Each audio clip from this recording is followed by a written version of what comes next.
क्या इस देश में डिग्री हासिल करना ही सबसे बड़ा अपराध बन चुका है? क्या एक गरीब किसान और मजदूर के बेटे का सपना सिर्फ सरकारी सिस्टम की बलि चढ़ने के लिए होता है? जब रात भर लाइब्रेरी में जागकर पढ़ाई करने वाले युवाओं का भविष्य चंद पैसों में नीलाम होने लगे, जब पेपर लीक और धांधली के सौदागर खुलेआम घूमे और न्याय मांगने वाले सड़कों पर घसीटे जाएं, तो समझ लीजिए कि सत्ता के गलियारों में खामोश नहीं, एक भयानक महातूफान आकार ले चुका है।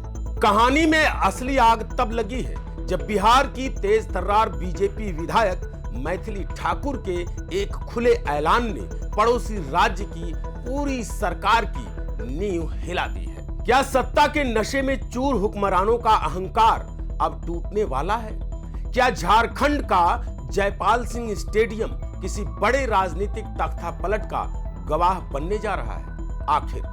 आखिर मैथिली ठाकुर ने ऐसा क्या कह दिया जिसने पूरे बिहार झारखंड के सियासी पारे को 100 डिग्री के पार पहुंचा दिया है? खबर सिर्फ धांधली की नहीं है, खबर उस गुप्त मास्टर प्लान की है जो आज हम आपके सामने फाड़ने वाले हैं। नमस्कार साथियों, स्वागत है आपका वाईबीएन बिहार झारखंड में और मैं हूं आपका दोस्त अजीत आनंद। आज हम वाईबीएन बिहार झारखंड में आपको बताएंगे वो कहानी और खोलेंगे वो राज जो आप नहीं जानते। तो फिर बने रहिए हमारे साथ, क्योंकि हम 56 इंच की छाती फाड़कर सच निकालते हैं। साथियों, सत्ता का सिंहासन हमेशा युवाओं के मजबूत कंधों पर चढ़कर ही हासिल किया जाता है, लेकिन जब वही युवा अपनी डिग्रियां लेकर सड़क पर उतर आए तो समझ लीजिए कि हुकूमत के दिन गिनती के बचे हैं। रांची का जयपाल सिंह स्टेडियम नाम तो सुना ही होगा आपने, लेकिन पिछले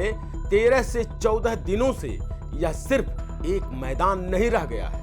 यह मैदान अब हजारों बेरोजगार, असहाय और सिस्टम के सताए हुए युवाओं की रणभूमि बन चुका है। अब जरा सोचिए, जब आपका भाई, आपकी बहन या आपका बेटा साल दर साल पेट काट कर एक एक पाई जोड़कर कोचिंग की फीस भरे और परीक्षा के दिन पता चले कि सीट तो पहले ही बिक चुकी है, तो दिल पर क्या बीतती होगी? क्या इस दर्द का हिसाब कोई एसी कमरों में बैठा नेता दे सकता है? साथियों, मुद्दा है जेपीएससी और जेएसएससी की भर्ती परीक्षाओं में हुई भयानक और संगीन अनियमितता का। शुरुआत में जब कुछ दर्जन छात्र वहां इकट्ठा हुए थे तो सत्ता के गलियारों में बैठे हुक्मरानों को लगा था कि ये तो मौसमी विरोध है, 2-4 दिन भूखे पेट रोएंगे और थक हार कर अपने घर लौट जाएंगे। लेकिन हकीकत ने उनके मुंह पर ऐसा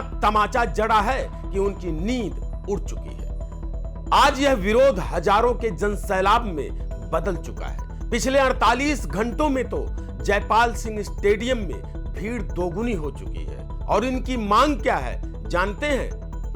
कोई भीख नहीं मांग रहे हैं ये युवा, इनकी मांग सिर्फ इतनी है कि जेपीएससी और जेएसएससी परीक्षाओं की पारदर्शी और निष्पक्ष जांच कराई जाए। लेकिन अब सवाल यह उठता है कि क्या ये छात्र पत्थरबाज हैं? जवाब है बिल्कुल नहीं। इन्होंने संविधान का रास्ता चुना है। ये वही युवा है जो लाइब्रेरी में लालटेन और मोमबत्ती के नीचे बैठकर पढ़ाई करते हैं, और जब ऐसे शांत युवाओं का सब्र टूटता है तो उसकी गूंज सीधे बिहार तक पहुंचती है। अब आइए उस विस्फोटक मोड़ पर जिसने इस पूरे आंदोलन को नेशनल हेडलाइन की सबसे बड़ी खबर बना दिया है। बिहार की अलीनगर सीट से बीजेपी की फायरब्रांड और तेज तर्रार विधायक मैथिली ठाकुर ने इस आंदोलन में एंट्री मारते ही एक ऐसा बयान दे दिया है जिसने झारखंड की पूरी सत्ता में खलबली मचा दी है। मैथिली ठाकुर ने टीवी कैमरों के सामने आकर सीधे कहा, मैं इन छात्रों से इंप्रेस हूं। सुन रहे हैं आप?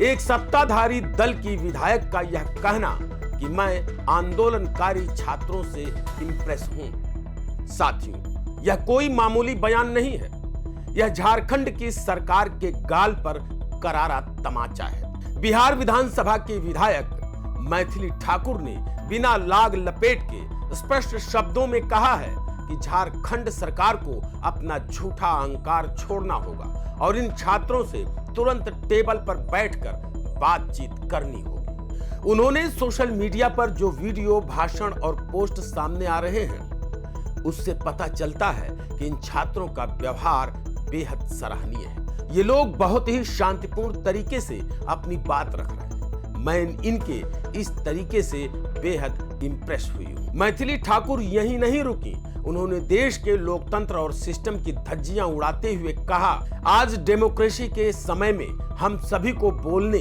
और अपनी मांगे रखने का हक है, लेकिन आगे इस प्रकार का खिलवाड़ ना हो, इसके लिए कड़े नियम बनने चाहिए और सरकार को कोई ठोस फैसला लेना ही होगा। अब समझिए इसके पीछे का असली खेल।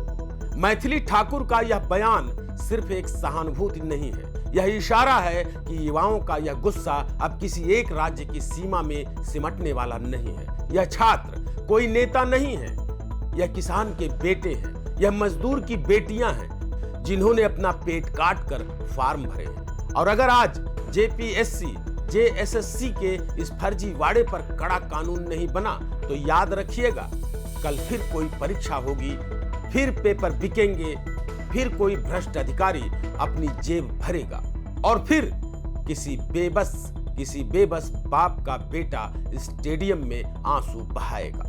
क्या मैथिली ठाकुर का यह बयान छात्रों के हक में उठाई गई एक कड़क और सच्ची आवाज है, या इसके पीछे भी कोई नया पॉलिटिकल गेम खेला जा रहा है? क्या झारखंड सरकार को अपना घमंड तोड़कर इन छात्रों की मांगे तुरंत मान लेनी चाहिए या नहीं? अपनी राय अभी के अभी नीचे कमेंट बॉक्स में जरूर लिखिए। आपका एक एक कमेंट इस सोए हुए सिस्टम को जगाने के लिए बारूद का काम करेगा। अपनी आवाज को दबने मत दीजिए। कमेंट करके जरूर बताइए कि आप इन छात्रों के साथ हैं या इस निकम्मे सिस्टम के साथ।